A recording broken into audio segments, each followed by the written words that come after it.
भाजपा ने पूरे देश में वक्फ के नाम पर कई सारे झूठ फैलाए हैं। आइए आज उनकी सच्चाई पर बात करते हैं। वक्फ ट्रिब्यूनल को संसदीय शब्द ऐसे बताया जाता है जैसे वक्फ ट्रिब्यूनल कोई मजहबी खाप पंचायत हो।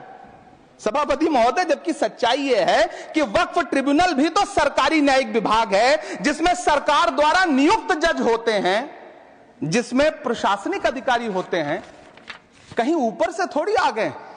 सभापति महोदय, देश के गृह मंत्री जी ने इसी सदन में कहा कि वक्फ ट्रिब्यूनल के फैसले के खिलाफ कोई कोर्ट नहीं जा सकता, जबकि सच यह है कि वक्फ एक्ट 1995 की धारा 83(9) के तहत हाई कोर्ट वक्फ ट्रिब्यूनल के फैसले की न सिर्फ समीक्षा कर सकता है बल्कि उसे बदल भी सकता है। सच तो यह है कि वक्फ बोर्ड खुद अपनी जमीनों के लिए कई सारी कोर्ट में मुकदमे लड़ रहा है।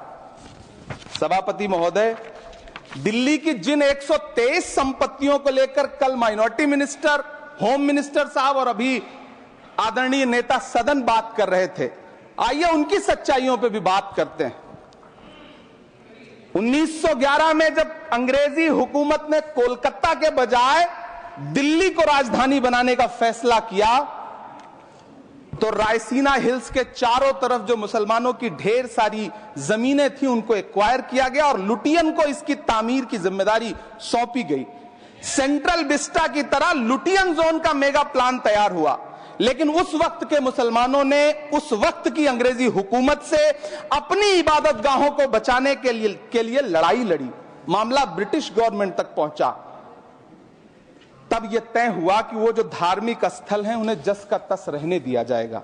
इंडिया गेट के बगल वाली मस्जिद हो, जाप्तागंज, सुनहरी बाग मस्जिद हो, पार्लियामेंट रोड वाली मस्जिद हो, ऐसी 123 संपत्तियों के मैनेजमेंट के लिए 1913 में मुसलमान वक्फ वैलिडेशन एक्ट बना और उसके बाद एक नया शहर बसाया गया जिसे लुटियंस जोन का नाम दिया गया।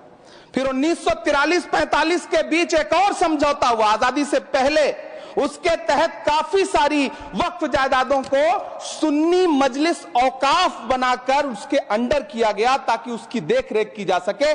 गृह मंत्री जी 2 दिन से सदन में जो बात कह रहे हैं वो दरअसल 123 संपत्तियां उसी सुन्नी मजलिस औकाफ के तहत आती है।